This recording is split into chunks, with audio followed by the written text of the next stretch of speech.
Hey hi everyone, welcome back to my channel. তো এটা দেখে নিশ্চয়ই বুঝতে পারছো এটা কি। যদি না বুঝে থাকো তো আমি বলে দিই।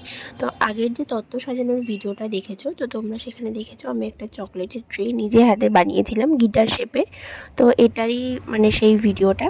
তো এটা বানাতে আমি প্রথমে একটা থার্মোকল নিয়ে এসেছিলাম, কিন্তু সেই থার্মোকলটা একটু নষ্ট হয়ে যাওয়ার কারণে ওটা দিয়ে করতে পারিনি বলে পরে আবার রাত্রেবেলা ভাইকে দিয়ে একটা থার্মোকল আনিয়েছিলাম। আনিয়ে দেন একটা আর্ট পেপারের ওপর গিটারের শেপ দিয়ে কেটে নিয়ে ওটা দিয়ে তারপর থার্মোকলটা কেটেছি। আর দেখো এই যে কাটার পর সাইড থেকে একটু আমি জরি কাগজ যে লেস যেটাকে বলে ওটা দিয়েও একটুখানি ডিজাইন করে দিয়েছি, আর প্লাস কার্ডবোর্ড দিয়ে ওটাকে পুরোটাকে শক্ত করে কভার করেছি। দেন এক এক করে চকলেটগুলো দিয়ে দিয়ে আমি ওটাকে সাজিয়েছি। আর চকলেটগুলো লাগিয়েছিলাম আমি বোথ সাইড যে টেপগুলো হয় সেই বোথ সাইড টেপ দিয়ে। তো সব কিছু কমপ্লিট করার পর ফাইনাল লুকটা জাস্ট এরকম ছিল। আমার তো ভীষণ পছন্দ হয়েছে, শুধু আমার বলে না, আমার বাড়ির প্রত্যেকের সবার খুব পছন্দ হয়েছে। তো তোমাদের কেমন লাগলো অবশ্যই জানিও।